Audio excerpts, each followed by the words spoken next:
Got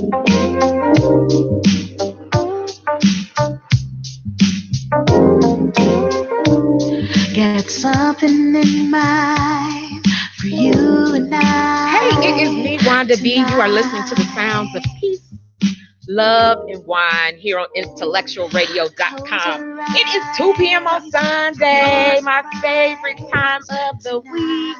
You know, I would love to give a big shout out to my sponsor. We're located at 9501 New England in Oak Lawn, 708-634-3664.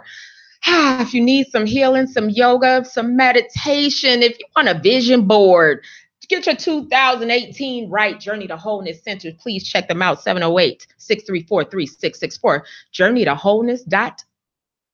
Okay, guys, I am excited to have some of my IntellectualRadio.com family here today. And if you want to join in the broadcast, you can on Facebook, share the broadcast for me, or always you can call in 708-223-8953. I have with me today, Thursdays, 9 p.m., Black Men Vent. Hey, Benny. Thank you. I like that pickle tickle. What does t-shirt say?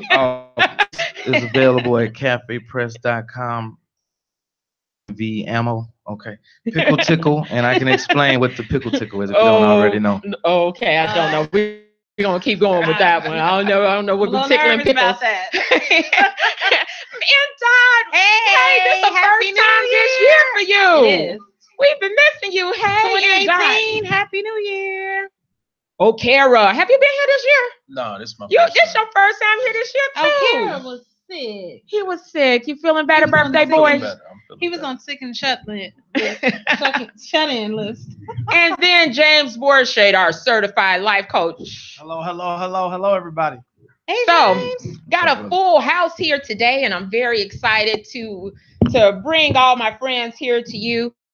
We have some things that have been in the news, and I am going to start off with one from our sister group here, 30 and Up, Doing Us. This is one courtesy of them. Thank you, Tyson Smith, the comedian. You have to check out some of his work on It's Hilarious, or check him when he's out. Okay, so is chivalry dead?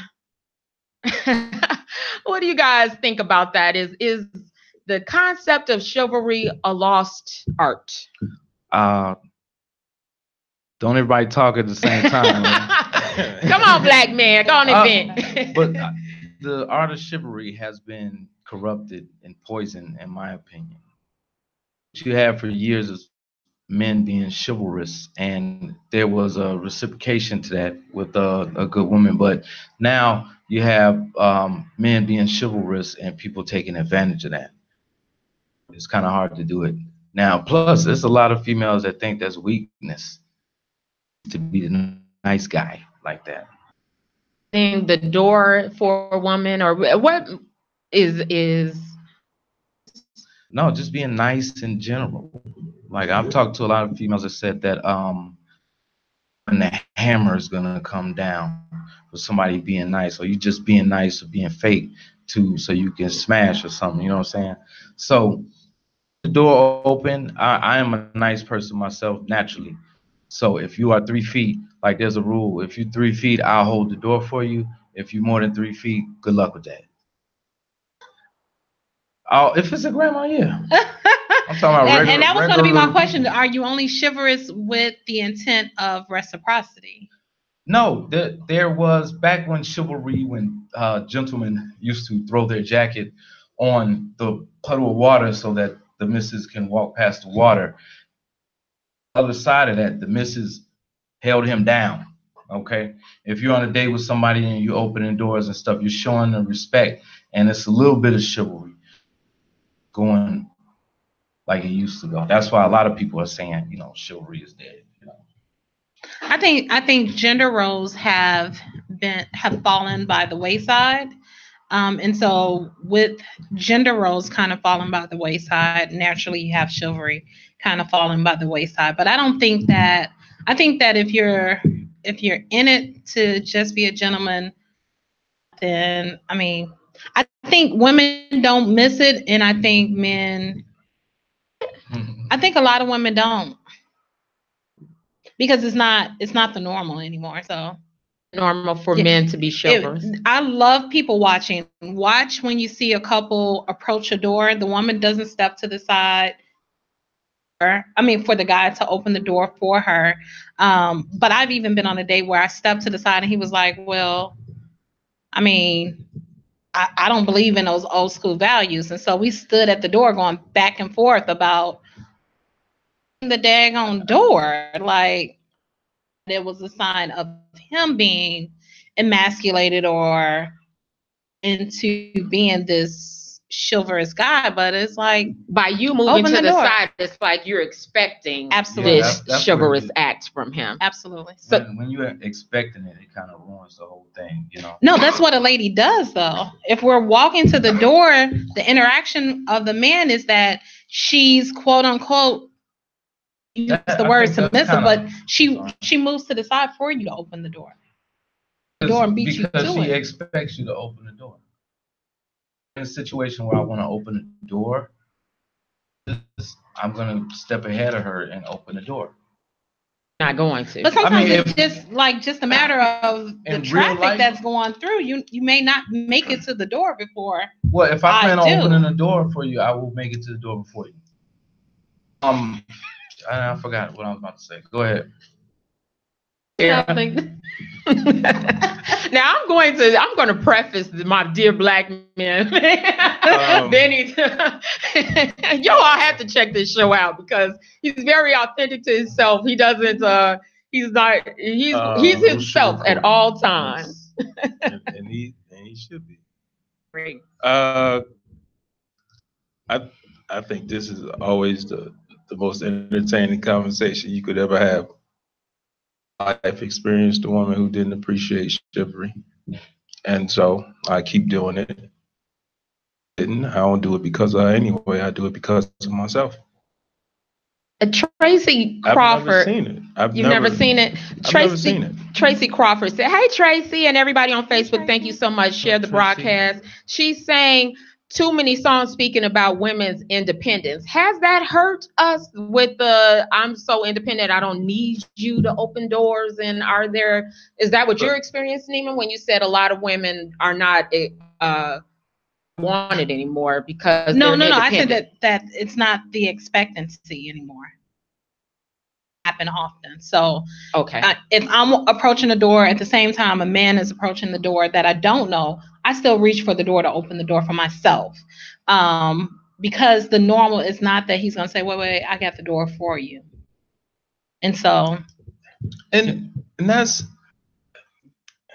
I go downtown 3 times a week, and majority of the time when I'm downtown, I see men open the door for women all the time. I mean, I do it. The guys I'm around, they do it. Strangers, do it. I've seen a woman walking down the street with like a heavy thing, and a stranger come up to her, grab it, ask her where is she going, and carry it for her. That's the same. Saying downtown. You say you see this downtown. I mean, I see it all the time. I mean, on the train, I see the way let women go. I see it all the time. I mean, I don't understand. I think this is more of a myth than it is a reality. Because, I think maybe occasionally on dates, if the subject comes up or something like that, then, it's good to talk about. I see it all the time. But I think that we're talking more on like a dating plane or aspect of romantic. It's like every day, that's holding the door open for people is just like everyday respect. You don't let the door slam in nobody's face. If somebody's coming. If you could help somebody out that needs a little help, they need help with the door or something like that, good people help out other people, just plain. But on the dating aspect, if she's sitting in the car, y'all get out because you were supposed to, she expects you to open the door for her. That's the chivalry that I think that we're talking about. Other things out of the way. Like, you expect me to walk around the car. My thing about the whole thing is that it's stupid. I mean, let's get through the door. first, open it, whatever. Man or woman, if a woman gets there, she should open it for you if she got there first. That's not the object is to get through the door. People hung up on who gonna open the door, that is a lot of our problem today with dating, expecting and projecting ourselves and what we think when the object is the door. We shouldn't even have to think about it. The door first. I'm gonna hold it open for you. First, you put your hand back there. Put your hand back there so I can grab. So you're okay with her holding the door open for you? I mean, is that the man opens the door to the side? But if we both got to get through the door, you okay with her holding the door open, stepping to the side, letting you through, and then coming behind you? Hold on a second.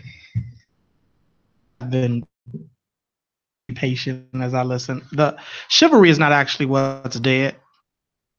In many of the minority communities, it's the denigration of the masculine energy that's dying. Energy, as in and of itself, will compel you to step in front, you to lead. But however, many men now are struggling to identify who they are and why they are. And I'm watching the masculine energy, and that happens in certain communities. That is not as a whole. As he was saying, if you go downtown, this isn't even a conversation. Open her door in front of a man, and a man is never going to wait for her to hold the door open for him. It just won't happen. If she's holding the door, he will walk behind her, grab the door, and let her go in front. It just depends on the communities that we're talking about. And this is by design and intent. By design and intent that we are seeing these things take place in our community.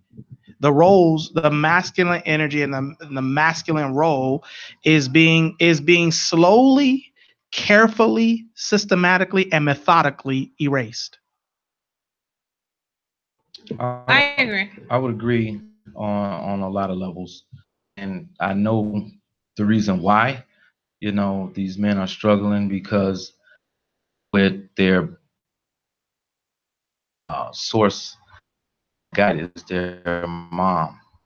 So a lot of things teaching young men how to get through the gentleman is something that I feel that a woman can't teach.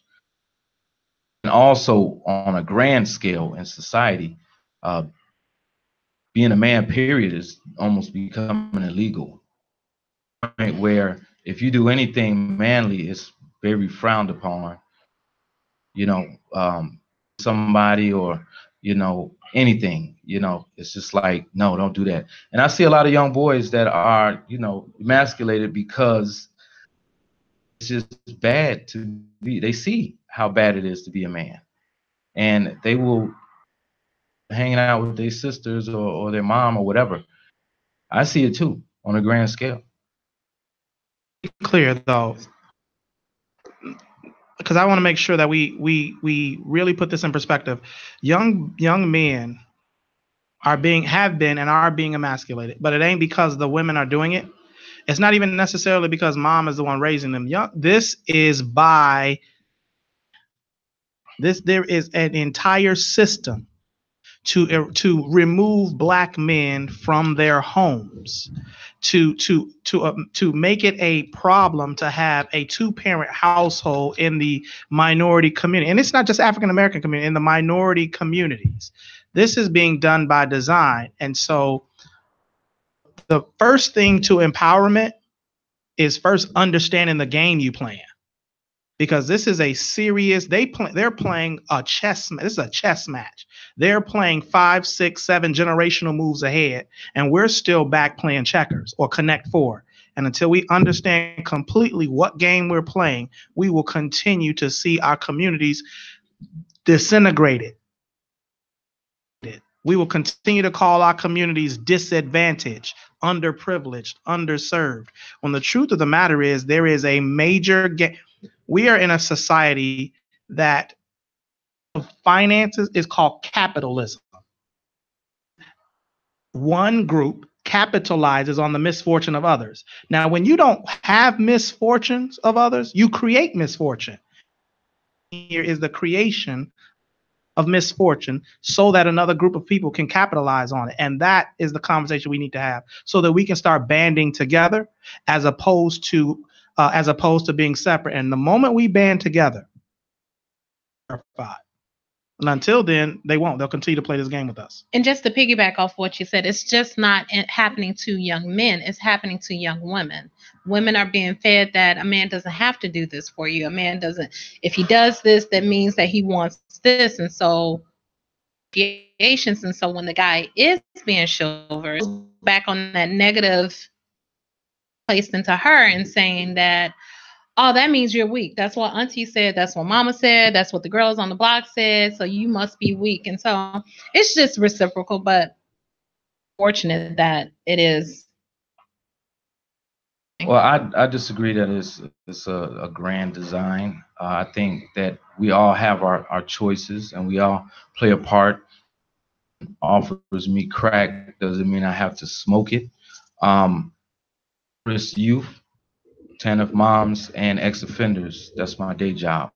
And what I see is young boys don't have a model themselves after, so they reach out and they find those blanks.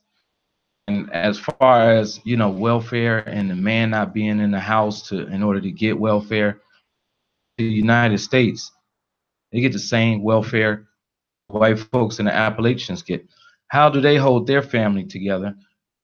Because they will not trade their family for a check, period, point blank. And now the way I think that we should, the key to our upliftment is for us to bring back family.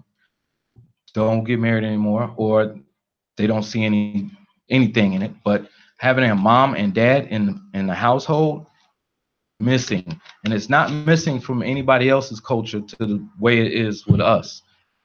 Children come from single parent homes. I don't think we're arguing that. I mean, it's going back to how we interact with one another. I think Akira started a movement this month to speak positively about your opposite gender counterparts. And so we often drag one another. Women don't do this, men don't do that. And if we're always looking at the negative of one another, then yeah, when I approach a door, you're not going to be inclined to open the door because you see no value in it. You see no value in me and letting me through the door because you don't reap the immediate benefits of it. You've not been taught that. That's just how a gentleman is, no matter if you're going to get something from it or not. If a woman is approaching a door, whether she's 5 or 75, you should open the door, you know? And a lady stands to the side when a man is approaching the door. I mean, it's just, you know, when you look at gender roles being kind of loosened so that we can all one another on the equal playing field, you lose some of the natural but look at the communities where the gender roles are being loosened.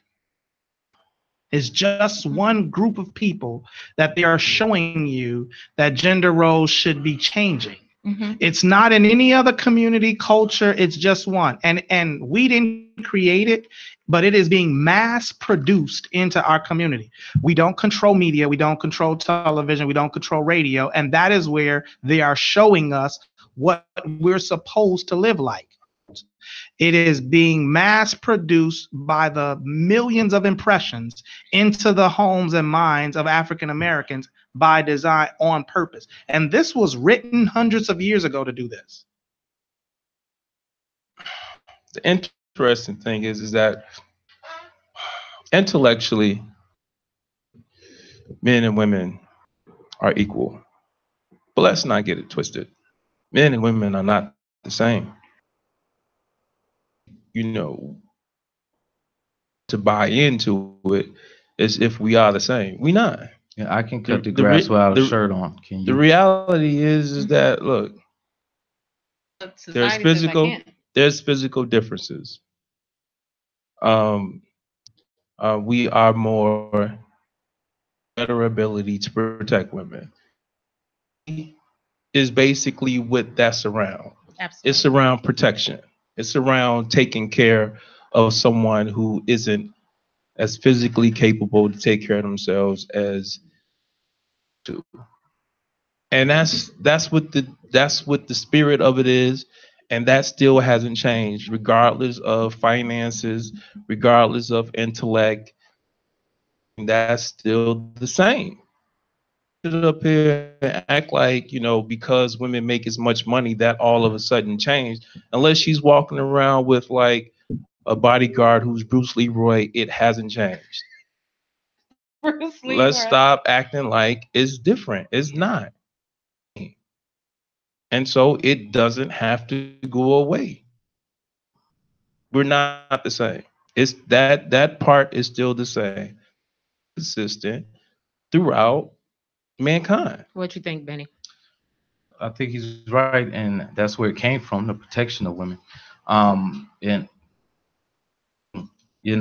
a gentleman and respecting each other. My take on it, I don't know, it's probably super modern because I live in an apartment building and people open doors is no thing. We just both trying to get through the door.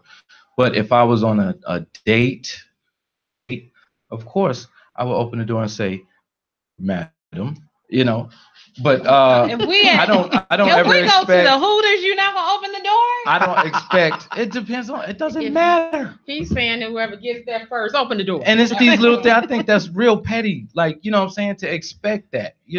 What's the real? What is Do the you believe real, in gender roles? What is the? Yes, definitely. So, Clear cut. And not knowing your story, I can tell you immediately you may have problems with the women you date because you're not exuding your gender role. Listen. Up on who opens the door first, you obviously can't see the forest for the It's not trees, even just the open the door. If we're walking down the street, I'm walking on the inside. There's a lot more. If we approach important the car things. door, I'm standing to the side. Those are things that a Yeah, lady me and you're not does gonna be able to get when together. she's with a gentleman. Absolutely don't play that. Not. Yeah. And that's cool. We And can still be cool. But what Right, it does right. is you'll be surprised from a woman's point of view. It softens her up to make her feel like a woman. Weak, it doesn't mean that you're soft. It means nothing about your character. It's all about how you're making me feel at the moment. You're not making me feel like I'm your homeboy and we open this door and throw a couple of brooms back together on Sunday. I love this conversation. Crux of this is why a lot of our ladies, and I'm a big defender of men, but a lot of our ladies have to operate in masculine energy, protect themselves, because men are just like, look, we ain't doing it. Mm-hmm. If we walking on the side of the street and why I got to walk by the street? Why I got to be who your emergency contact? Right. Who's your ICE contact in your phone? Because I'll call for you. But we are leaving our women out here bad. They are being hung out to dry, and then on top of that, then they're getting blamed for how the family turns out. But there's no father in the home, and you telling them, well, why? It's your fault that he left, number one, and it's your fault that little Billy acting like little Susie. It's your fault he left. If you knew how to raise him as a man, it is impossible to live up to. We have created standards for women to live up to that is just downright impossible. I've been saying that for a while. This is impossible. I want Benny to speak to that because would you say you disagree? Well, yeah, and that's the crux of blackmenvent.com is that accountable for their actions. The blame doesn't have to be spread equally. It can, whoever did wrong, that's what it is. Now, if the father's not in the home, it's either one or two things. So, or you pick the guy who leaves children and get people pregnant. Go ahead. No, I want you to finish your statement. Okay. Well, that's about it. And I think that women are doing very, very good. I don't know if you saw the Women's March yesterday, but they said over 300,000. They're the Me Too movement. They are, especially black women, are the most educated women out here, as opposed to their partners, like the least. You know what I'm saying? Almost, I don't have any stats on that. But women are doing very well, and whatever they get blamed for, they're obviously not getting the consequences from it. Not like men, because family court goes on every day. and who works. But as the a sheriff. consequences aren't not being able to my child. The consequences is that my man isn't there. Has chosen for whatever reason. Both scenarios puts the blame right back on the woman that you gave. Man responsible that, hey, these are my seeds. Even if I'm not with her, I can still be involved in my seed's life. 50% of this human being This is mine. why. This is why they said that we're supposed to get married before we have children. To be ironed out before you bring another soul into existence. But I understand the way we want to.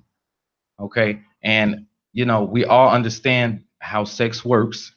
All right, and if you become pregnant, to make that right. Now, it's way too late for you to start blaming him for being a scumbag because he was a scumbag when you laid down with him. All right. Okay. Let me. All right. Let me read Brian Shine's response. Oh, please, because that's to me. That's it. They're being hung to dry due to their choices in men they date and procreate with. And said, we hold women, I can't say the word, we hold women to an unrealistic standard. LOL, hilarious. Now that was directed. That was directed. Hold on. That's hilarious. That was directed at me. So check this out. So first, before I comment, that I hello, Brian. Brian's part of he said, she said. Let me make sure I understand what they're saying. Dates a man, and it doesn't work out.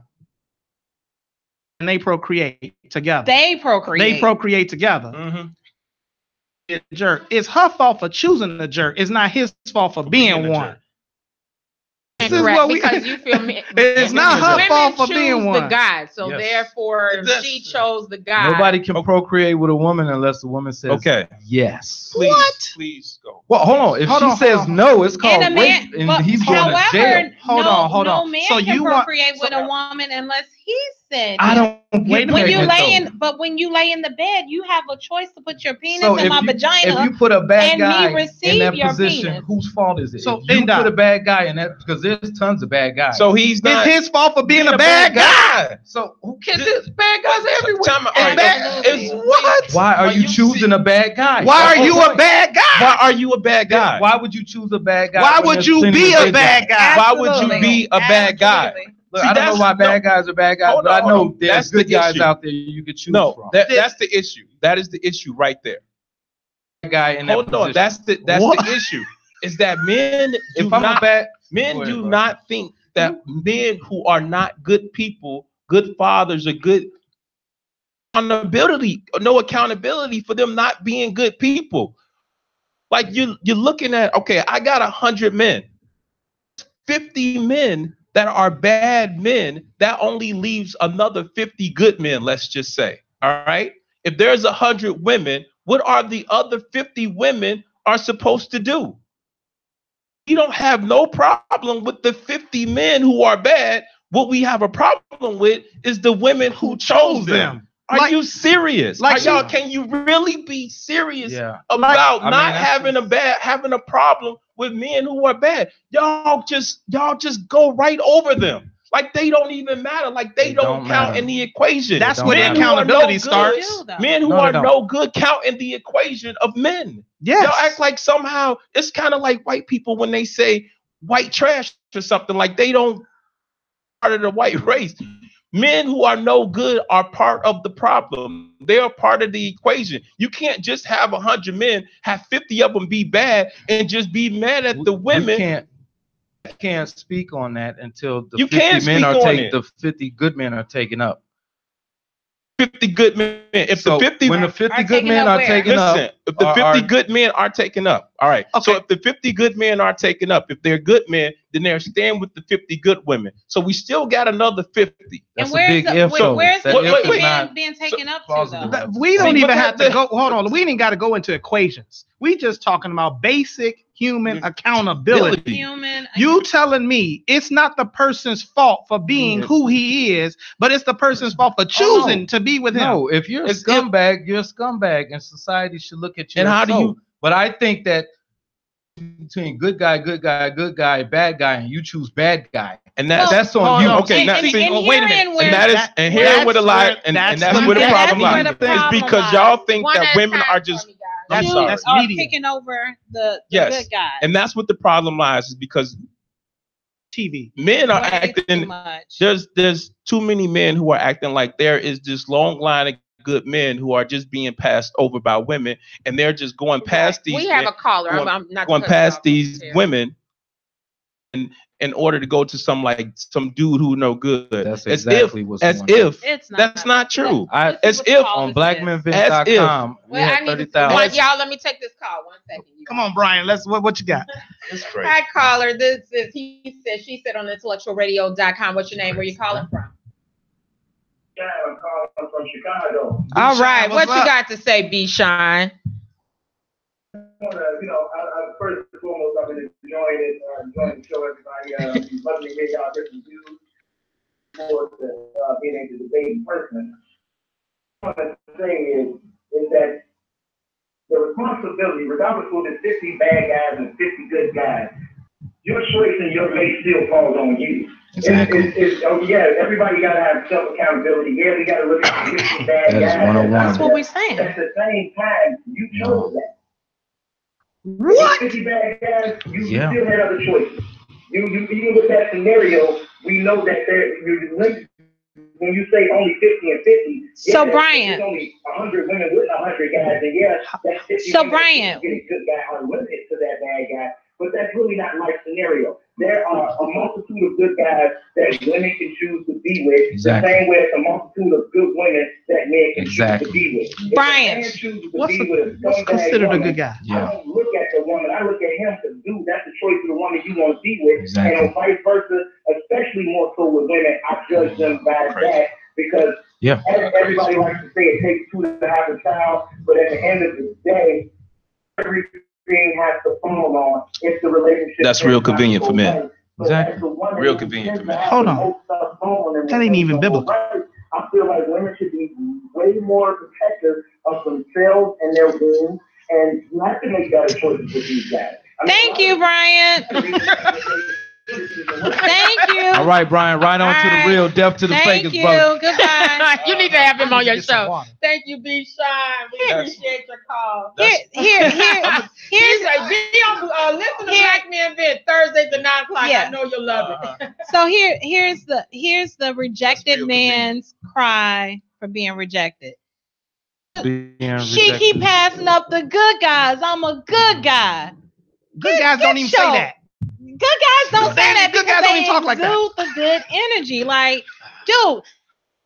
Commentary on, and he said, she said, and his pass stuff over at good guys because he give good sex, and he don't understand why women.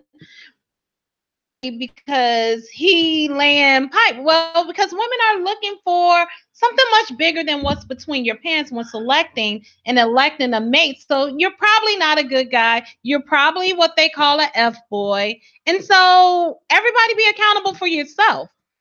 If you're not a good guy, hold up to that. Men hate being held accountable.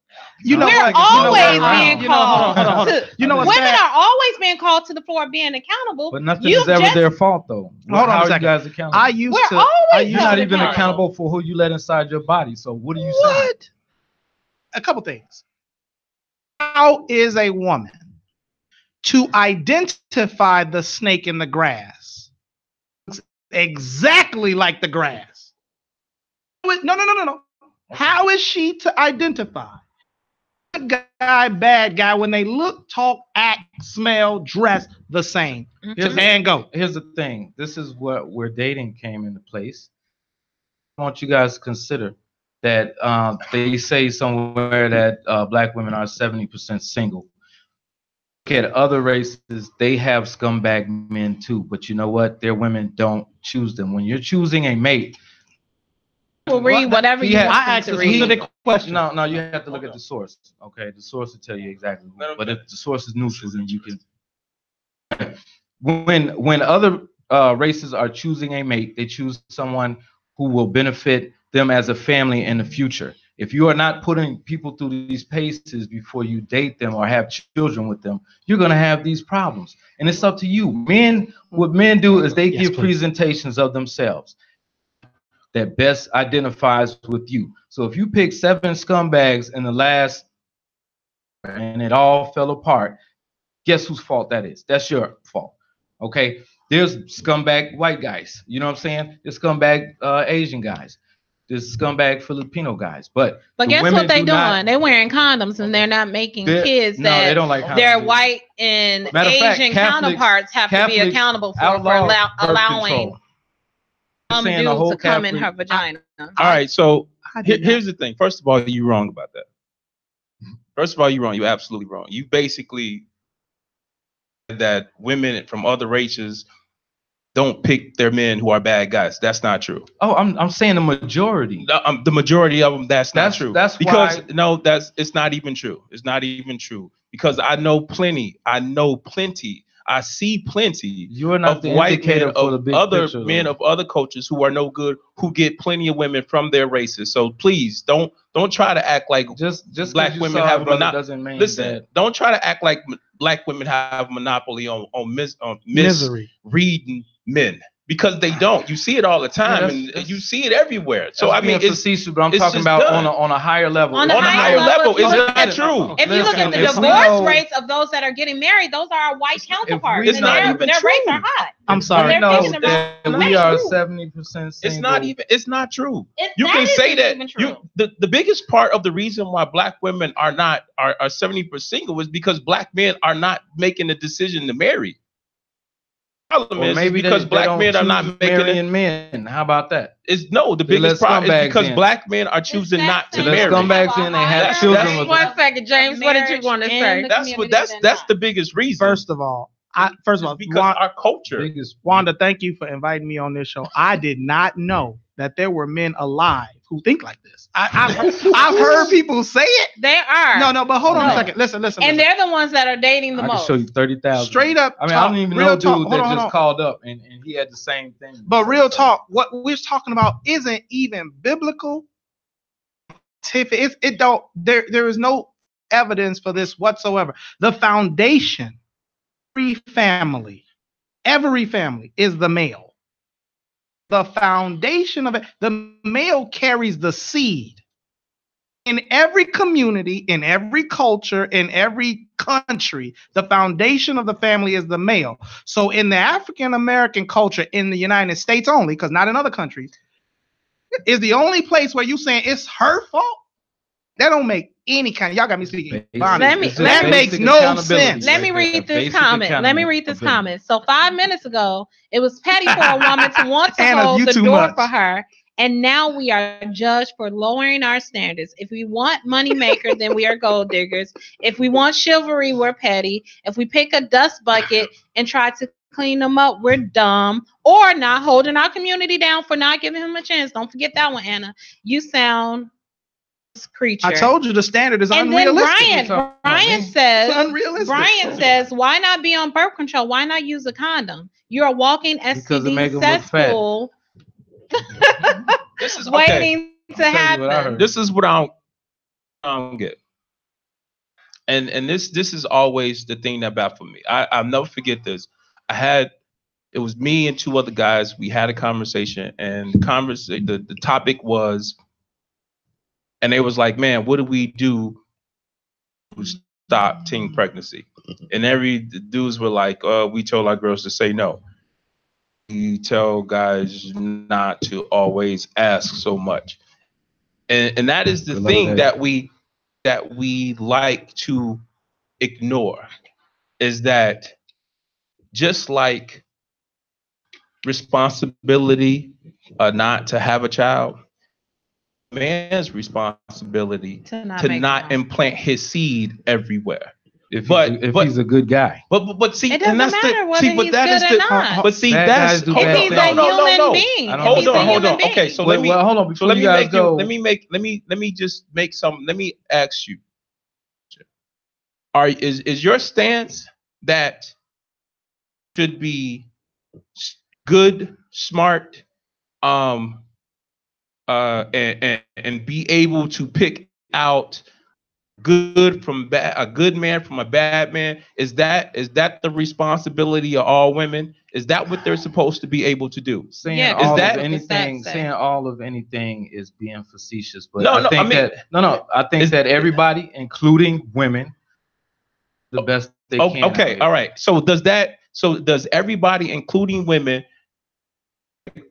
does that include all men for you? Does that include Yeah, most we men should be for you? making good. That's what makes us good men, and Oh, those okay, guys all right. bad guys. Okay, well, no, This is one-on-one See- life here, y'all. See, that's the point.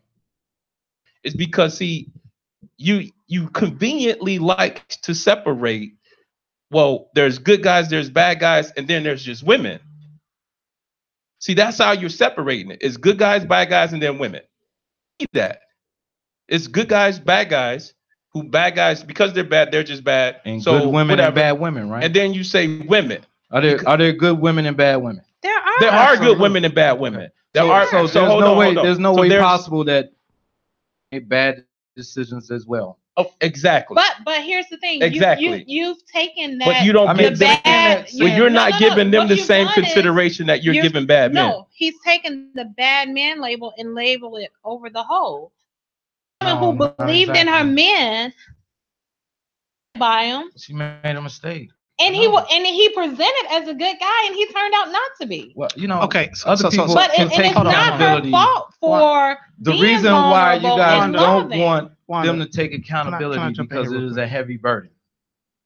That the woman And is we're- her and- fault for wait, Nick. this right here. Can I? So 1 second. so in as a whole in society, that just sounds and is very, very bad. But if you're not truthful about this stuff, We want it'll us never all get changed. to be accountable. What you got to say, James? So Brian wrote something a little bit earlier that I think goes to the crux of each other and the understanding.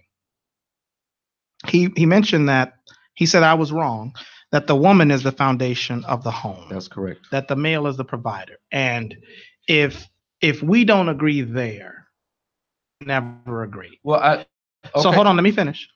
Because biblically, scientifically, it has already been proven that the foundation means the rock, the beginning, that there is nothing before it. Mhm. And you cannot go further than the actual seed itself. Comes from the male. The male is the seed bearer, seed deliverer, and the woman takes what is given to her. We call her the incubator. Mhm. She takes what is given to her, multiplies that, and then reproduces something. So comes the incubator. The male becomes the seed provider, who is the foundation of a home. Now listen. The other communities have decided to systematically take males out of the home because it leaves the family without protection, without provision, and more importantly, without an identity. That is why when you get married, she takes on his last name because that is the identity of the family. Secondarily, what ends up happening when you have no father in the home, you have no masculine energy in the home, and then you have no body for the young lady to even see. Mate should be modeled after this man who is in my home.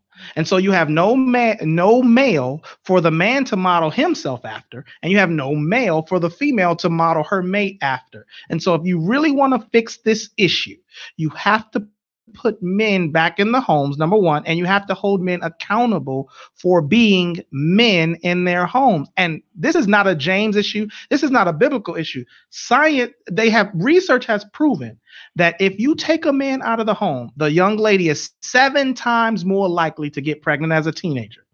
It's 270% more likely to carry guns and deal drugs just by the removal of masculine energy in the home. So if you remove the feminine energy in the home, those statistics do not. It is not.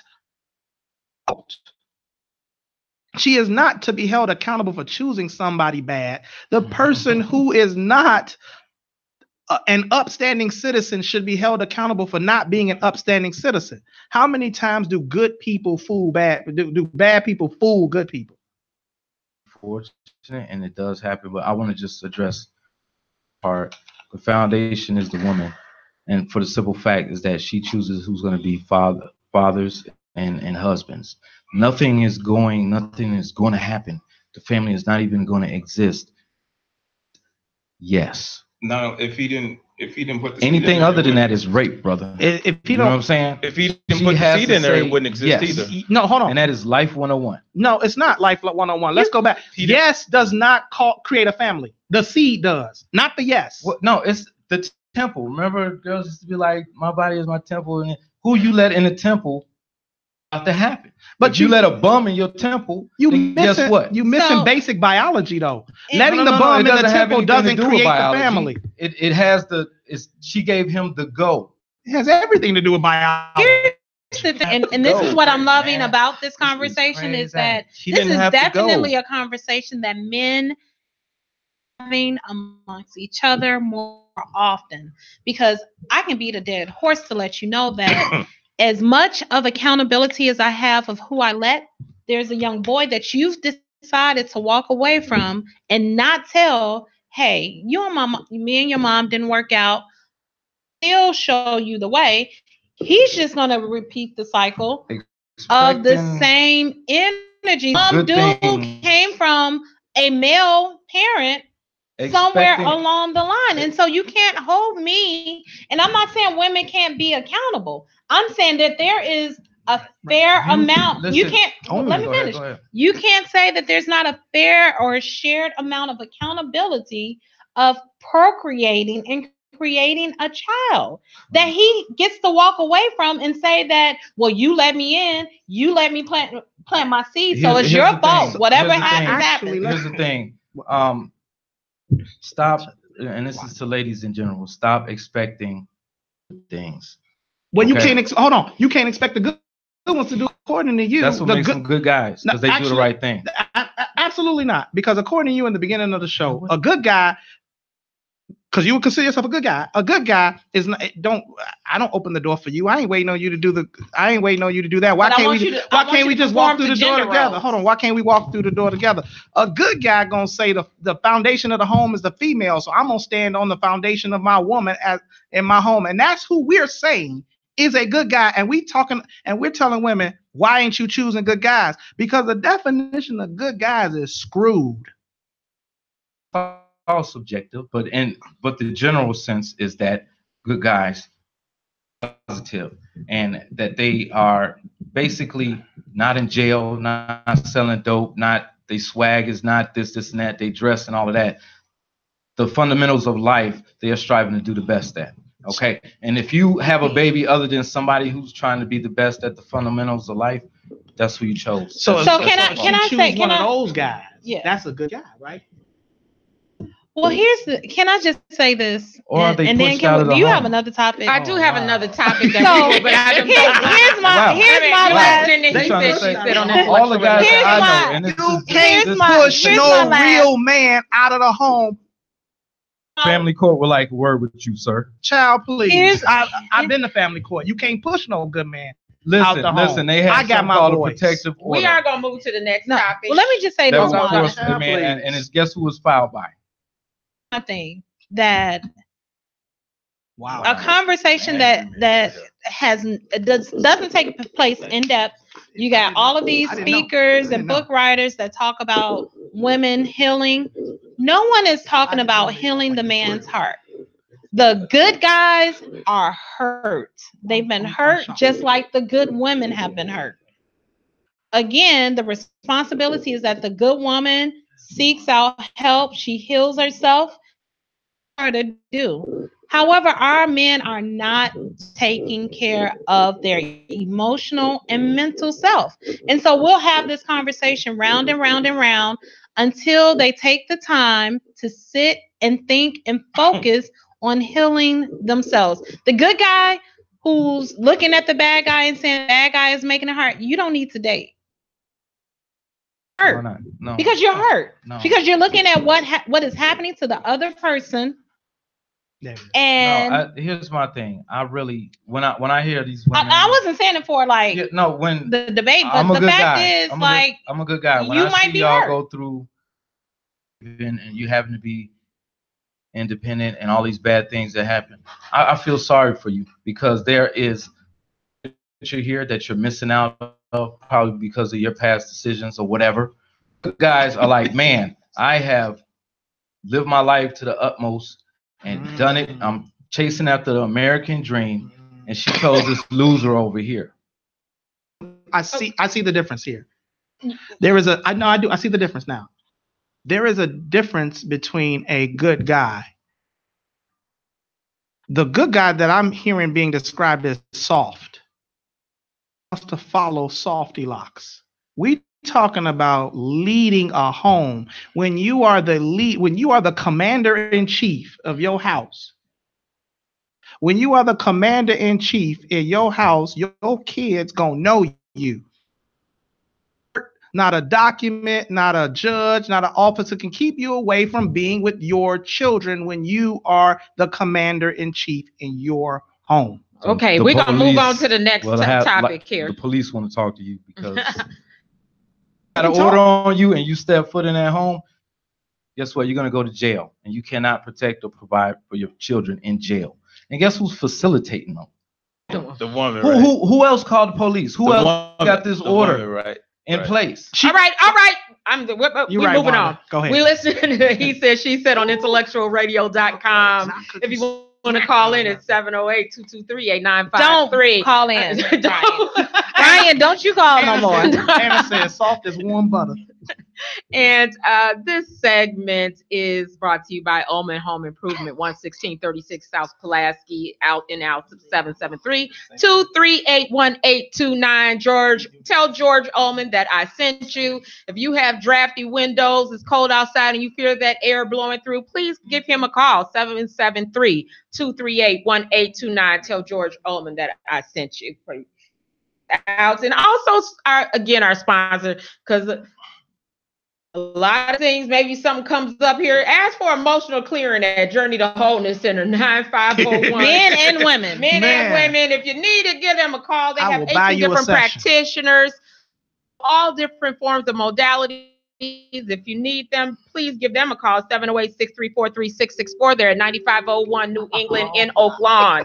JourneyToWholeness.org. So we're going to bring up this topic that came up with Aziz Ansari and sexual harassment and an incident that he had. And I call, give me a quick no. Hi, caller. You have called. What's the call ID say? Who is this? On the call ID. He said, she said on IntellectualRadio.com. What's your name and where are you calling from? Okay, Ronan. My first Indianapolis call. Hello, What's up, Indiana. Ronan? What do you have to add to this?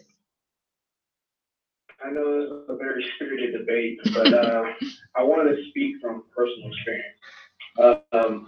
There have been a few times where I guess I played both sides of the fence where I was a decent dude and then other dude was on. And what I saw when I was careless, you had some chicks who do any and everything to stick around, with me, even though my intentions were bad. They stuck around and made every excuse. Even had a woman where she wasn't supposed to do, her boyfriend was on the phone. He overheard everything. She ain't a woman. She had a boyfriend though. When I found out what I was doing was wrong, I decided to do right. And I did a lot of good things. Even recently, there was a lady who proposed, like, look, dude, see how you carry yourself. I don't want anything serious. I just, want us to hook up, have a baby. You ain't got to be the father of it. You just show up and let you know your presence is known. Run. Now, of course, I didn't take her up on her offer. Is what's being said. Even though two people can make a child, she still has to give me access to get in there to make things happen. Otherwise, I can legally be detained or what else. Yeah. So we're not saying that all the responsibility is held just on women alone. You become pregnant. That's a long time to hold a mistake. Mm-hmm. A long time. Other question other thing I'm not hearing, intuition seems to be retroactive instead of proactive. And that's what Explain I've seen that a lot quickly, of, briefly, well, please. Women's intuition. Okay, I've always heard this one time, hey, let her have her fun, that she'll be ready for you to be married. But the thing is, when you say with intuition, there's something about a person, either their actions, words, and intent work in concert. Otherwise, your sensors should say, hey, something is wrong with this individual. I don't think I should be giving this person access to my time or myself. That works for men or women, but for some reason, It's called good judgment. when everything happened, I knew he wasn't about nothing after he beat me. Because I had an ex-girlfriend. Well, this guy used to beat me. He was a cop. I said, how long did you stay with this guy? Well, within that 5 years, and so many rounds, so to speak, nothing told you I need to get away with this guy. I need to stop rewarding this guy for treating me less than I should be. What I'm saying is, a lot of people always say, like, this intuition is so superior, but for some reason, it be the backbone. Our communities are suffering for a severe case of scoliosis going on, how to fix this. Okay, thank you so much. Getting in their emotions. Thank you for your perspective. We appreciate it. We're going to keep talking about it. Thank you. No problem. So I'm actually really glad he called. Is the exact person that I was describing. And here's what I mean. How is a woman supposed to kick in when he by definition said, I am a good and bad guy? He says I was both. He said he was both. He says I'm both. And so oftentimes women, and see, I have a daughter, I have a sister, I have cousins, etc. Oftentimes is the potential in you, that you have good qualities in you, and with the right support system, you can become great. And it is the choice that we make as men to not become great that is confusing to many good women, because they see the greatness in you. And so is it her fault for choosing somebody who has the potential to be great, who is both good and bad, or is it his fault for choosing not to become called him to be? Okay, so we are listening to He Said, She Said on IntellectualRadio.com. We are going to move on. Very, very a good discussion. I'm learning. We're hearing some opinions that need to be heard. So different or not different or unspoken, but I hear it a lot in our group, He Said, She Said, on Facebook. So please join our group. We talk about these things all the time, all week long. We continue this discussions we have here on the radio. So this article, what happened with Aziz Ansari? So I'm just going to try to go through very briefly. This is from an article.com, but she approached him because she recognized his camera flash. Aziz Ansari was taking pictures at the 2017 Emmy Awards after party with a film camera, not a digital one. She stood up. I'm like tipsy at this point and feeling really confident. I'm in a gown, and I walked up to Aziz and said, "What'd you shoot with?" 20-year-old Brooklyn-based photographer, then aged 20, not using her real name to protect her identity. She says Ansari brushed her off at first, but after he realized they both same kind of camera to the event, an old model from the 80s, he was impressed. They flirted a little. He took 2 pictures of her. She snapped some of him, and then she and her date went back to the dance floor. Catch eyes, let's say. They ran into each other one last time right as Grace was leaving. At Ansari's suggestion, she put her number in his phone. Back in New York the next day, she already had a message from him. They exchanged flirtatious banter over text for a week or so before he asked her to go out with him on Monday, September 25th. The date didn't go as planned. The night would end with Grace in an Uber home in tears, messaging her friends about how Ansari behaved. Babe spoke to the first friends who told about it and reviewed the messages on her phone. The day after the incident, she wrote a long text to Ansari saying, "I just want to take this moment to make you aware of your behavior and how uneasy it made me." To that message, Ansari responds, "Clearly, I misread things in the moment and I'm truly sorry." Which his text to her were sent matches up with his details. spoke to Grace. What did she say? When we met, Ansari had just won the Best Actor for his Netflix show Master of None at the Golden Globes, where he declared his support for the fight against sexual assault and harassment by wearing a Time's Up pin on the red carpet. She said it was surreal meeting him. Before meeting, Grace told friends and coworkers about the date and consulted her go-to group chat about what she should wear to the cocktail chic dress code he gave her. She showed a picture of what she wore, which is a tank top dress. On a tank top dress and jeans. A dress and jeans? Yeah, okay, but anyway, that caught me off guard. After arriving at his apartment in Manhattan on Monday evening, they exchanged small talk and drank wine. It was white wine. I didn't get to choose, and I prefer red. What? I'm not sure what that has to do with that situation, but we'll keep going. She said it was beautiful, warm September night. They discussed in New York comedy and a new secret project he was working on. She did most of the talking. Grace says she sensed Ansari was eager for them to leave. When the waiter came over, he quickly asked for the check, and he said, "Let's get off this boat." So they go back to his place. I'm going to fast forward. They walked 2 blocks back to his apartment building. When they walked back in, she complimented his marble countertops. According to Grace, Ansari turned the compliment into an invitation. He said something along the lines of, "How about you hop up and take a seat?" Within moments, he was kissing her. In a second, his hand was on my breast. Then he was undressing her. Then he undressed himself. She remembers feeling uncomfortable at how quickly things escalated. When Ansari told her he was going to grab a condom within minutes of their first kiss, Grace explicitly. I said something like, "Whoa, let's relax for a sec. Let's chill." She says he then resumed kissing her, briefly performed oral sex on her, and asked her to do the same thing to him. She did, but not for long. It was really quick. Everything was pretty much touched and done within 10 minutes of hooking up, except for actual sex. She says Ansari began making a move on her that he repeated during their encounter. This is what we talked about on your show. The move he kept doing was taking his 2 fingers in a V shape and putting them in my mouth, in my throat to wet his fingers, because the moment he stick his fingers in my throat, vagina. and he was going to stick them in her vagina. Grace called the move the claw. Ansari also physically pulled her towards his penis multiple times throughout the night. I hope I can say all this on IntellectualRadio.com. I feel like I need to get a room. This is going deep. But let me just, I know, I'm going to fast forward. He's going, yeah, so I'm going to go forward. They got a name for that? Don't try that at home. He said he really kept doing it after.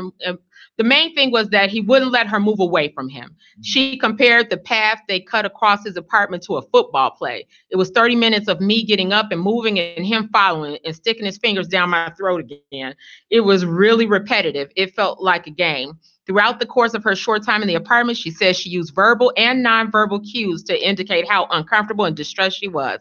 Most of my discomfort was expressed in me pulling away and mumbling. I know when my hands stopped moving at some point. She said, I stopped moving my lips and turned cold. Notice Grace's reticence, I'm mispronouncing them. Okay.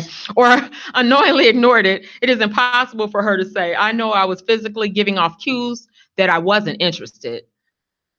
Noticed at all, or if it was ignored.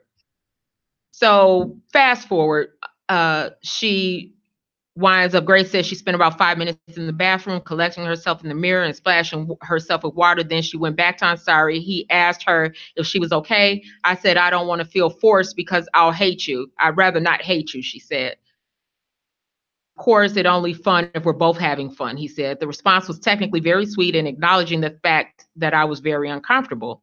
Verbally, in that moment, he acknowledged that I needed to take it slow. Then he said, let's just chill over here on the couch. They go onto the couch. Things keep happening. Soon he pulled her back up onto the couch. She told via text later that night, he made out with me again. Hate me, he said.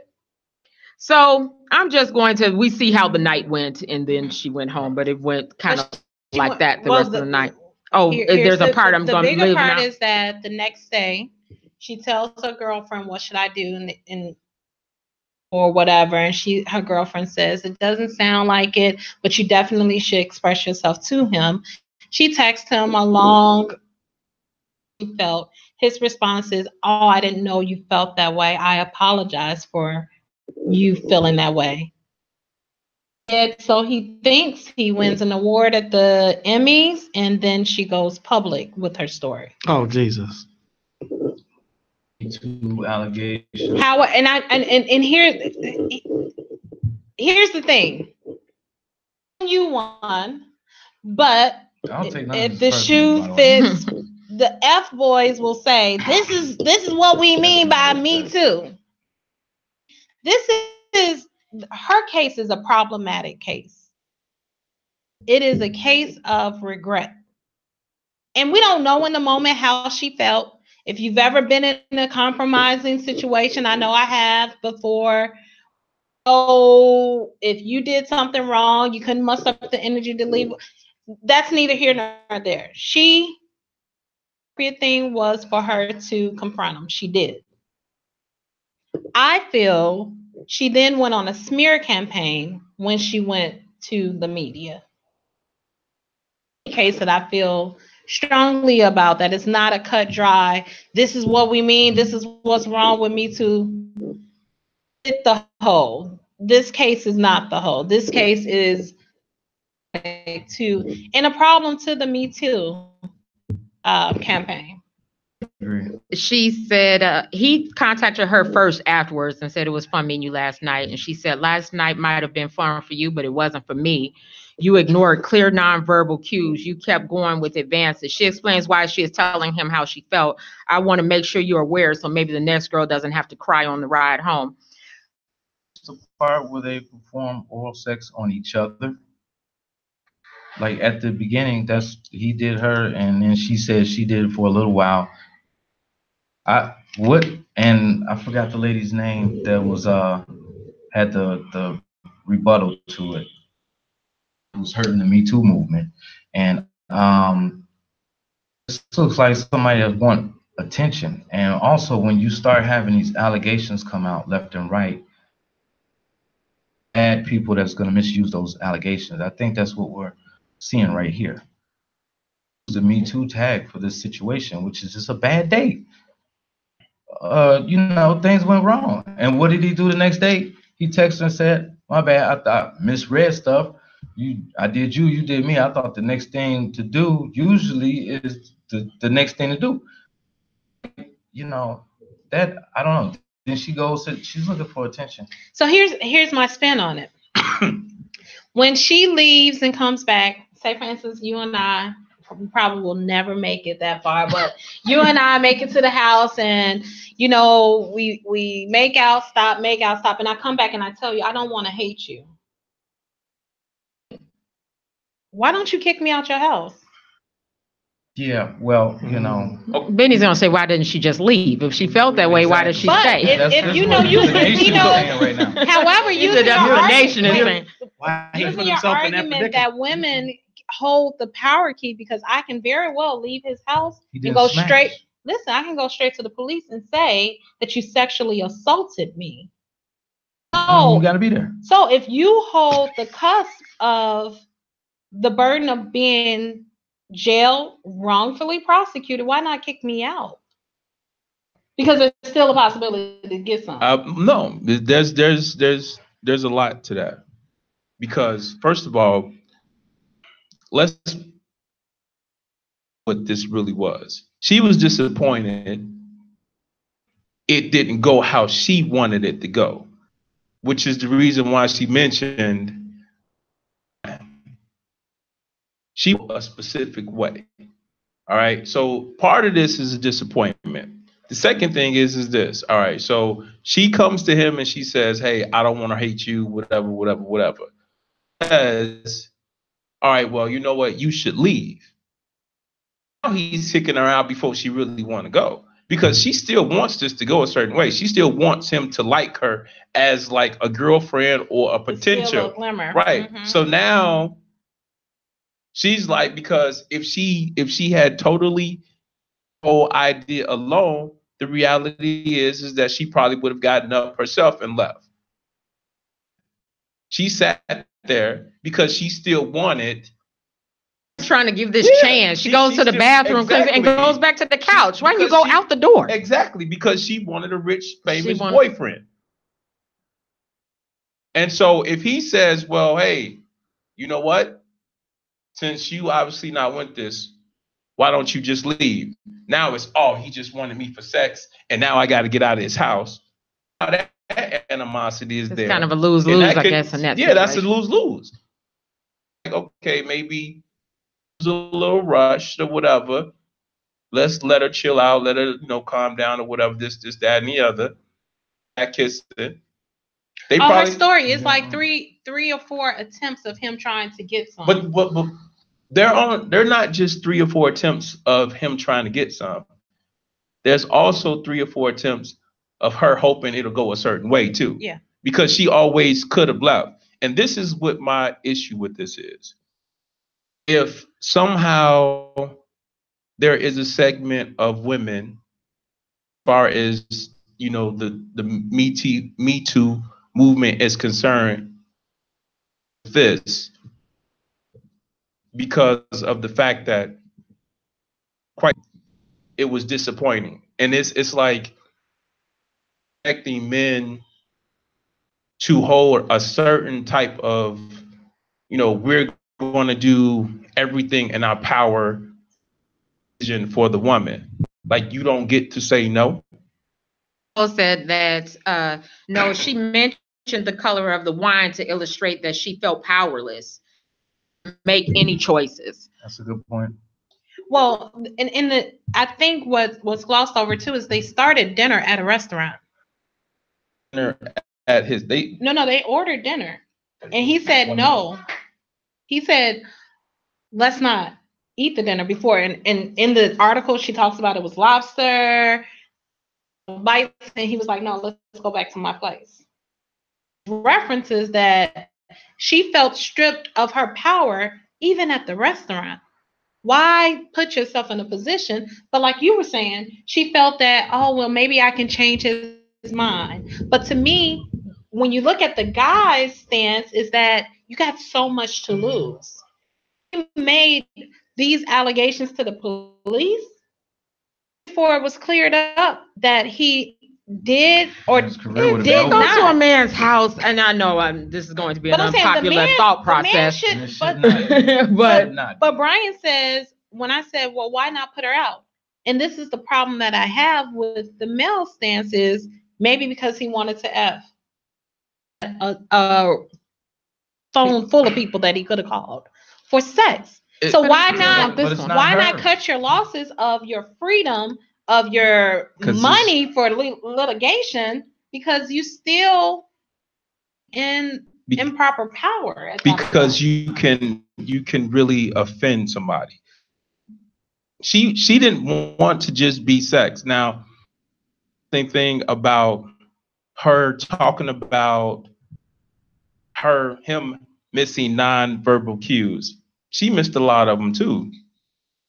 The fact that a rich dude just one meal for 2 of you, rushed you back home, was a whole lot of non-verbal cues that all he wanted to do was have sex. But she just ignored a lot of non-verbal cues herself for him to see all of her non-verbal cues. Can we hold her accountable for making a choice to go home with him? No, I said that.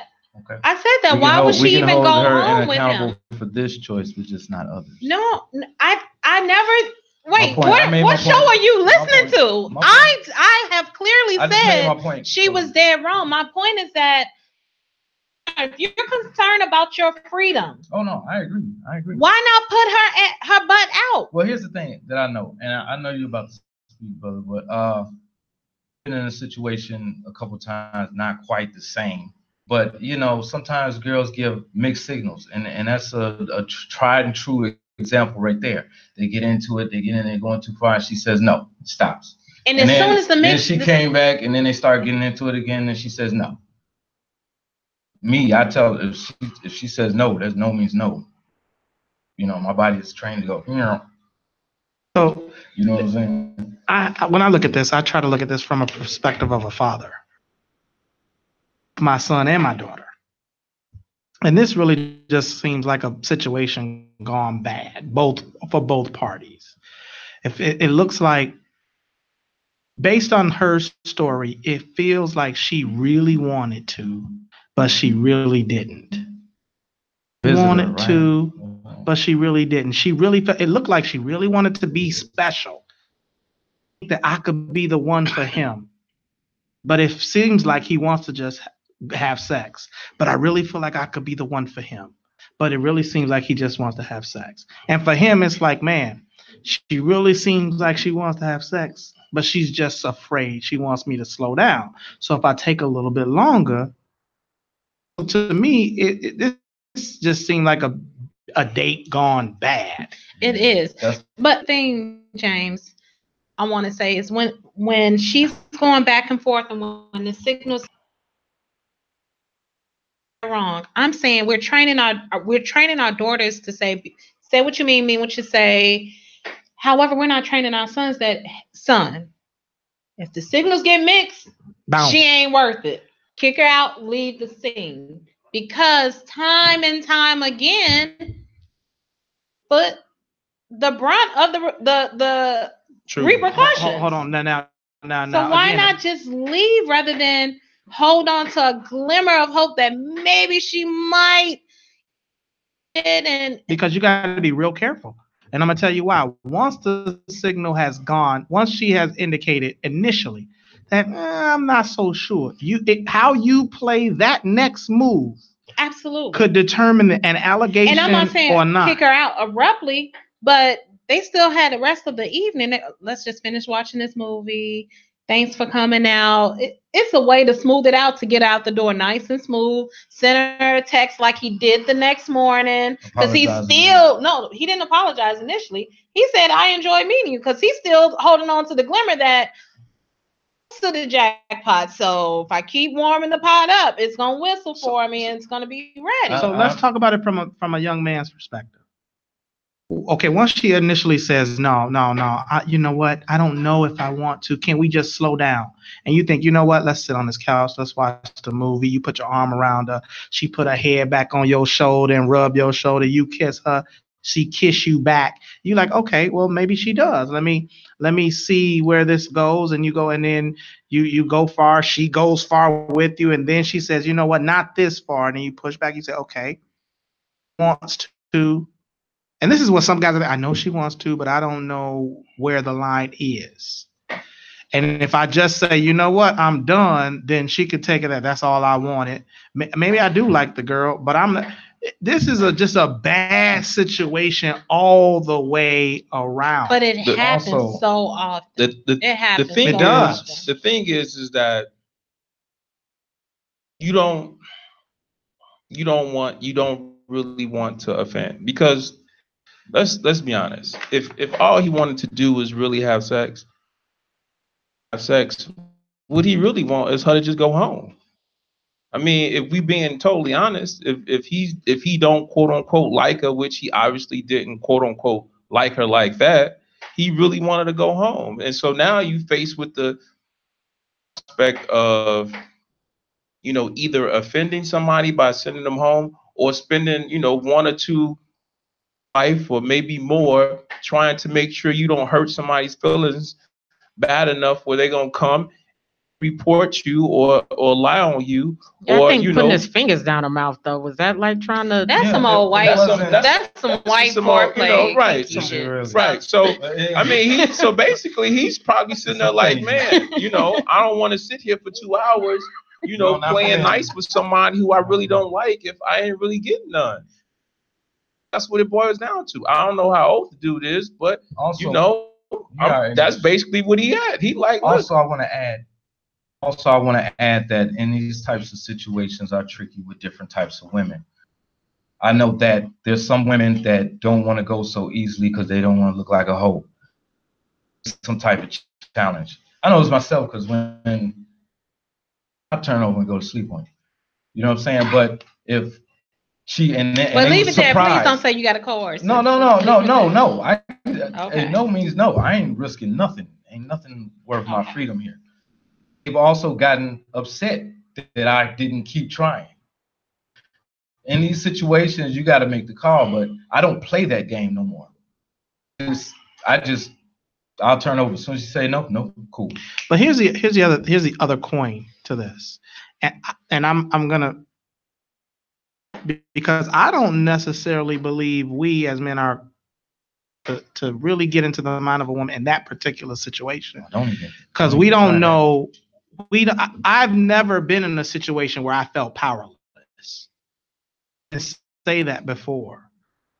Idea what that's like. So I would ask the ladies on Facebook. Let me tell you, who are listening, can you all chime in? Is this a feeling of feeling powerless? It is a feeling of, well, not her per se.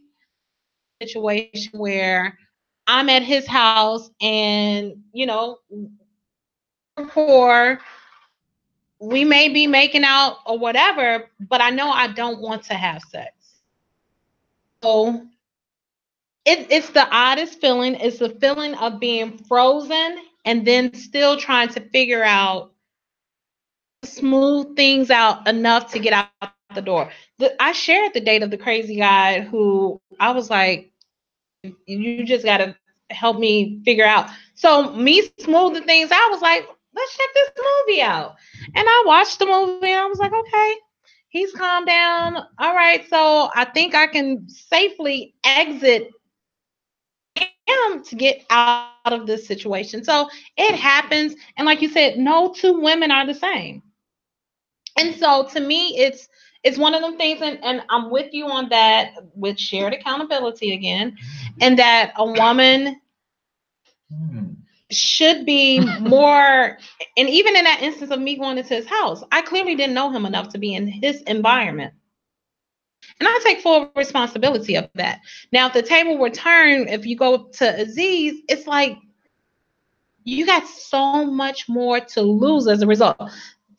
What's beneficial on his half is that the country has looked at the story. She came out with this whole article and they're saying, okay, this is a good discussion of when things aren't being cut dry. Yeah, cut dry. This situation, but it is a situation because she made the allegation and tried to put a hashtag Me Too on it. Let's not forget that the Me Too movement is because of women in the workplace, because they can't, this wasn't a situation where she was going to lose her career if she didn't get down. Exactly. Okay. So Aziz Ansari got me messing up.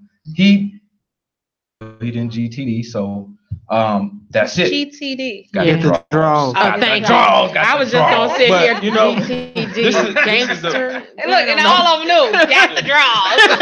We didn't know that. We sat here GTD. The interesting thing is that, like, obviously, I've never been powerless, but I've seen it. Shoot, I've been in been with enough women where you could tell they wanted to be there. They didn't necessarily want to have sex at the time, the first time around or whatever. And you just sit there and you're like, all right, cool. I got a real strict rule. We're not having sex unless you grabbing and trying to put it in you. But there are guys who are not like that, though. Yeah, I got a strict rule. And stick to that rule because it's dangerous now. I'm telling you, it's like, hey. And like James said before, where is the line? So I know she wants it, but like we should be teaching our young boys that if she's not clear that she wants it, it's not worth how is risking. This clear? Because she performed oral sex on him. How then but she do kept you coming think back? that she doesn't kept want saying it that no, maybe because they go to the mirror and she like, no, let's stop resisting. They'll do something. Then she'd be like, no, let's pull up our pants in the living room, because they started in the bedroom, and then she said, no, the bedroom may be too much. Let's go in the living room. Going all the way, but she didn't carry through. Then she is inconsistent, and she will be your case. She will be your case. Like, leave it alone. Right? No, if you have to coerce, if you got to do some extra stuff. Can you send me this article? I'll make sure I share this with my sons. It's a really good article. But when it's in the group, it's pinned at the top. I'm going back to just sexual harassment. I come from a male dominant environment. male dominant, it was 90% men. The things I've heard said personally to me, said personally to the women there is unreal. And it was sexual harassment and it was unwarranted. But it was an environment where do I create this thing? It's people I know, is I know their family is dependent on them being at work. Can I just tell them cut it? Look, and the men at track for, they know I'm not to be played with. I nip it right in the bud. But the other young girls are still like, and they'll laugh and giggle, but they're uncomfortable. Is it fair to say that some women like it, some women don't? No. If a woman likes it, she'll reciprocate. Well, some reciprocate, some don't, right? We know which one you are. Because Wait. Question again. How do you know which one reciprocates? Which one likes to be hit on at work and which one doesn't? The same way you know who's a good man and who's the bad one. No, when you no. I'm sorry. No. I had to do that. No. The way you know a good woman or a bad woman is to date them and get to know them. Exactly. And that's who you date know. Anybody at work, you don't get to know them, so that doesn't apply. Well, there. but no, it does apply there. If I hit on you because guys like girls. But you telling me I look nice is one thing. Your breasts look like you can do. That's inappropriate. Period. Yeah. But then again, inappropriate. But here's the but thing. those are like real life comments that I've gotten at work. Oh yeah, I believe it. Here's the thing, and here's why you get those comments. Men don't do anything that does not work.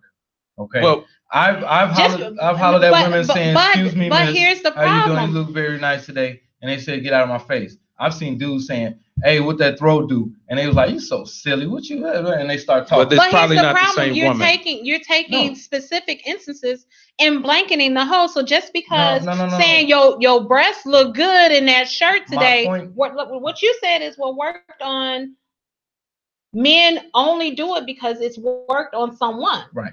So just because not it worked on it usually works.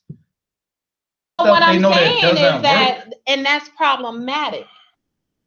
The thought process of it could work is problematic. Because when you approach me, now you slap with a sexual harassment charge at work. Why does it work? Because most women that I say this to, yes. If I want to find success, I'm gonna use the thing that usually gives me success. And we can blame the women who don't respect themselves that respond to comments like that.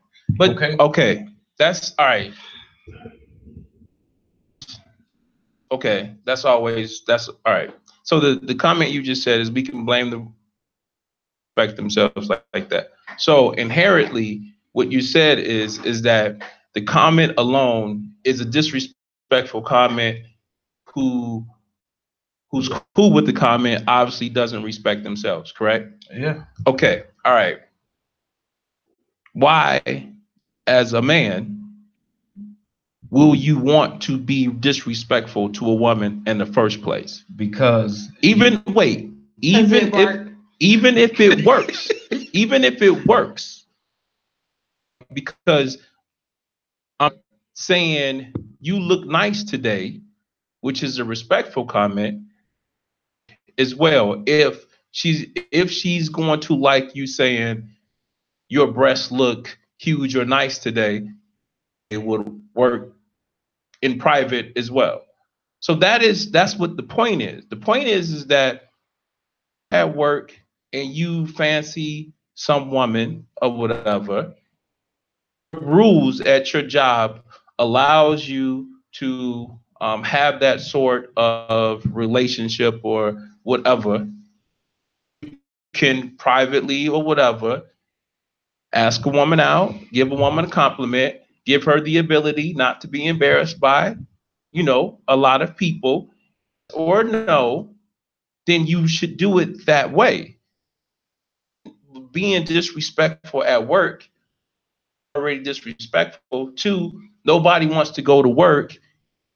To be disrespected in a hostile environment. It's not that complicated. Just because something may work at a bar, this isn't a bar. It is a place of business. Now, and I'm not combating or trying to stick up for saying both vulgar things in the office. To No, women. but here's the thing. But It's not you always asked me vulgar, though. why would he do that? You know, Right. why would he do And that? and the I point explain is why. Right. And But here's the thing, I get it's what you're not saying. I'm always just saying. vulgar.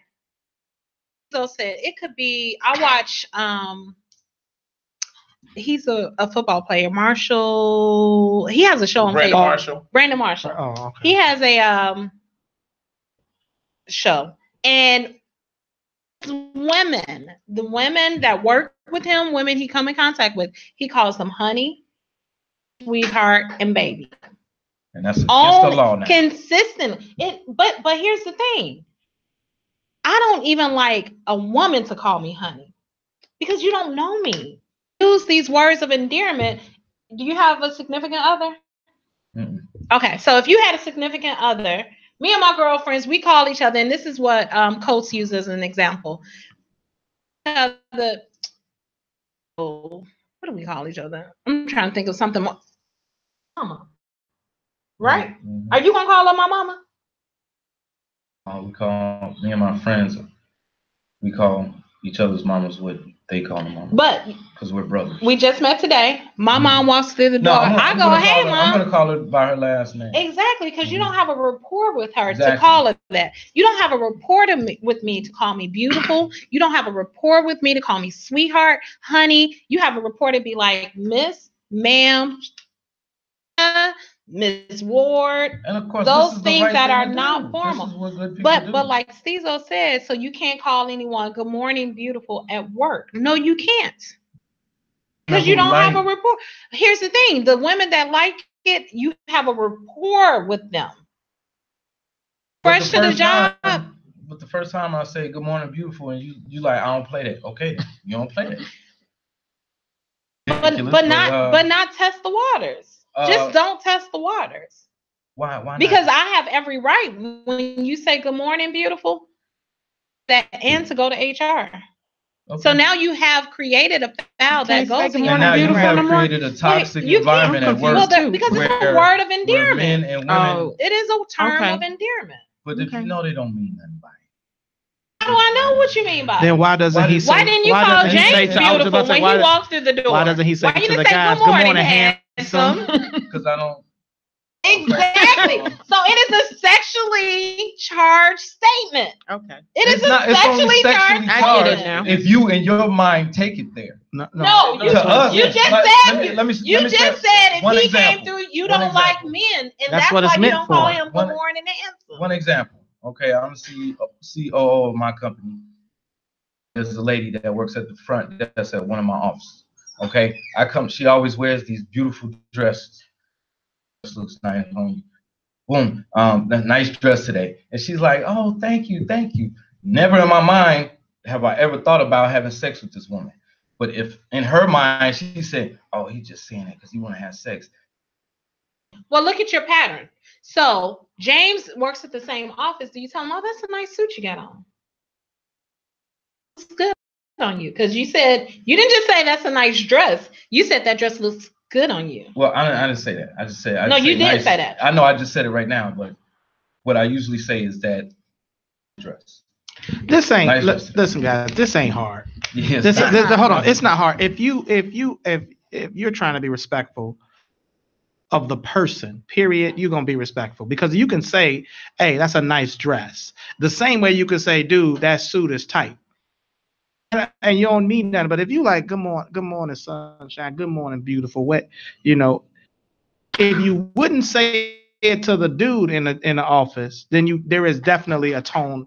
There's an underlying message to it. May I ask a weird question because I'm thinking this? Is there something wrong with the women who like it or don't understand that that's not right to say to them? No, no one's saying there's anything wrong with it. Because I think I wouldn't get offended by good morning, beautiful. Should I? There's nothing wrong with you. Likes it. The unfortunate thing is that the man has now logged in his permanent memory that there were 1 or 2 women that liked it. So now every woman likes it. No, because I don't want you to call me hun. It's totally subjective, but what it has created now. Absolutely. Now what's wrong with that? I don't date anyone. I would never date anyone at work. people from work like me, hey, that's tough luck, because too many things can happen because of that. Okay, but now it has created a divide in the workplace, and those people that really enjoy the playful banter and all of that, There should not be a playful banter nobody at wants work. to lose their career. A playful banter at work. Here's okay. In order for a team to work together, they got to be friends. All right. Yeah, you can joke with me about my hair. There's a million and one things we can. You can joke about. I don't know where you draw the line. My polish. I can talk about your but you hair, should but if not I be say good morning, joking like, beautiful, man, Nemia, that's a new ride you got on. How do you expect men? How do you expect men like, to no. telepathically know where your line is? That's my whole point. Okay, listen. This. So just don't do it. I've been in enough workplaces in my lifetime, and I've had playful banter with plenty of women, and not playful banter with other women. Look, it's something that as you get to know people, you figure out their personalities and is that they're comfortable with and what they're not comfortable with. What you can't do with people, say, all right, one size fits all. It becomes that simple. Like people act like they want to rush it or something. You can't rush it. You have to get to know people. It may take 7 months, a year, 2 years, 3 years, or whatever, in order for you to get to a certain spot where you can have a certain type of banter and you not get reported to HR for it. But whatever that time frame is, it is. I'm up here and you got, on for 10 years, y'all have a certain banter. A new young lady comes in, and then all of a sudden you think you're going to have this same banter with that young lady as you do with somebody you've known for 10 years. It don't work like that. It should work like that. It's just naive. Yeah, let's just call this what it is. Use our grown-up words. We ain't bantering, we flirting. Okay. And in the workplace, if you're flirting and it turns out bad, that's on you. What you're supposed to be doing is being professional. See, people want to be taken seriously. People want to be taken as though I'm intellectually your equal. And if you ain't flirting with him, don't flirt with her.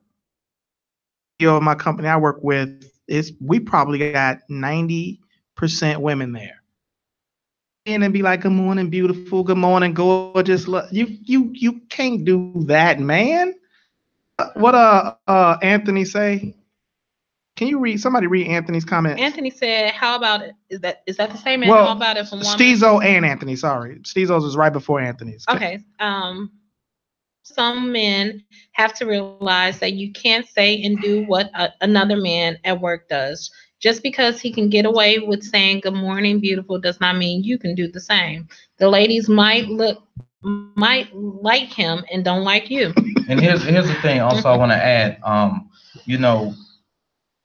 Matt Lauer. Okay, one day he was going to bed Sunday it was Tuesday. He was going to bed thinking he was going into work in the morning. They called him and said, "No, I don't bother."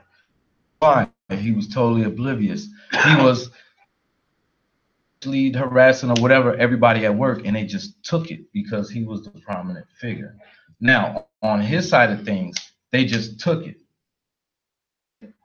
They're taking it because I'm the boss and I might fire him. The way he threw stuff out there, like he didn't care. It was more of a power thing. Their voice was diminished because he sat in the seat of power. And he knew that this power thing. Harassment because that's relies the struggle on power. My cohorts at work, I don't have them type of issues with them. Mm-hmm. I have issues with could possibly say, well, if you don't do this, then you need to go. Mm-hmm. That's where sexual harassment goes from. It's nothing for someone to go and say, oh, Kara did this. He's my counterpart. But when it's harder when you can hire or fire supervisor, me. And he has the ability of firing you, your livelihood. I understand that. But my point is, I'm coming in every morning saying, that's a nice dress you have on. And she's just like, I don't like that for years, but I'm not going to say nothing for years. She thinks it's sexually charged. And then she says, "Oh, Mr. Legend came in and he was saying this, and that. He sexually harassed me by saying it." That wasn't cool. And because it could have, it They may got have work taken her 10 wives years and to find her husbands. voice. You know what I'm saying? People that play like they married at work. You know what I'm saying? So, and that's who you. Where does that fit in? And that's who you play with. Anna Nicole summed this up perfectly. I can't see it. She said, "Follow the handbook, and you won't have any issues." Boom. And that's that. Don't I mean, even do it. Don't that's go. true. But I mean, in your case, that of you saying on her dress. In most cases, that wouldn't qualify. One, harassment has to be a consistent behavior. If she, took it for all this time and she didn't say anything, and then one day she reported it, said to you, and then you continued, that's different. But if it was brought to your attention, because in most cases, the person does have the opportunity behavior, unless the behavior was something that was just right. I had the training, and the procedure is warning, and then after that is suspension and blah blah blah. So I was like, I asked this teacher, we get a freebie. I laugh, but no, Stezo's so petty. That's why we. Here's the thing, man. And that's a nice dress is now sexually harassing somebody. So I don't say nothing to nobody. The people who used to enjoy my compliments, get them anymore. And that's what type of climate we're working in. Wants to catch a case. Now you're working in a productive environment that is but when not. the team is not together or jailed or everybody's scared, you're gonna get. But that's like saying the team was never jailed if they were relying on. But that's like saying the team can't be together unless they flirt or talk about sex. Cute dress. It's not necessarily flirting, but it doesn't. We don't know where the line is. And they play Uno together. No, I mean, why could we get on a team building challenge course? That means you want to have sex with me. Can we play Can we do whirly ball? or can the copy? That means you're trying to do something. Can the team now go for happy hour? Oh, because happy hour. Too happy. Right, you might be happy outside of like work. That now. Oh my God! No. We're being real facetious. Yeah, but I'm saying like happy hour. It's the appropriate place for all of that fun. Me giving you my personal cell phone number back and forth on my personal cell phone off the clock. Even at. And that he still got in trouble. What's the guy's Tavis Smiley? Wasn't his stuff off the clock and he still happened with I don't know Tavis. Whatever happened well with here's Tavis. the thing, and people take Tavis Smiley as like he just got sexual harassment. Don't work that way. You're not just gonna get fired. There has got to be something in your file consistently. It wasn't just one woman in his file that had claimed sexual harassment. When they showed the record, he had a laundry list. I want to know, and I don't know. And by the time you get fired, there's not just one. I think that if he got warned, but I don't know if he ever got warned about it. I don't know what happened with Tavis. Tavis I did. just know he came out swinging though. He was like, "This is not true." Tavis did get a warning because when he came out later on, he said, "Well, when they called me about it, I said where you did the investigation." So before he was fired, he was notified that there was an investigation going on. So he knew. Things happen outside of the workplace. They're still not using, I want to say it like that, but that it was the power still. Yes, because if she can't say no. So, okay, again, at my company, I'm the CEO. I sign everybody check.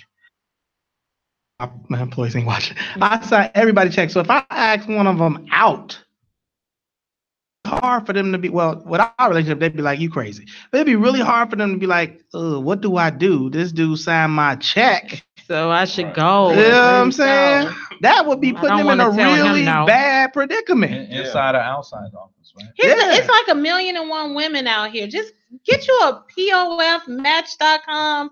If you just need to date and flirt, go online and find It's you so something easy because we outside spend of like work.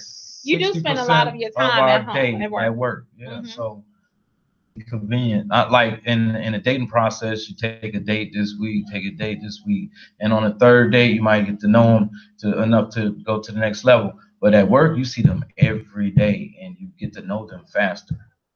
So that's why. But I just never Yeah, considered we that. have a no fraternizing No. clause at work that if it's found out that you're even dating someone that's your subordinate in your department, it's a no-go. Now, if they're in another department, they don't report to you, they're not your subordinate, then it's a go. Even with students, I can't have a student sitting in my classroom and be like, okay, we're going to go out for cocktails because the fact is I hold the power. Now they feel like obligated to even go out and have a burger with me when they know things to do, but they feel like they're great.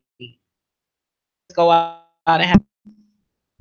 Oh, so you've been listening to IntellectualRadio.com, the He Says, She Says show, and woo, we've got through a lot in this time. We're wrapping up, so I'm going to James. We have something coming up next week, and you have some things going on that I'd like for you to plug.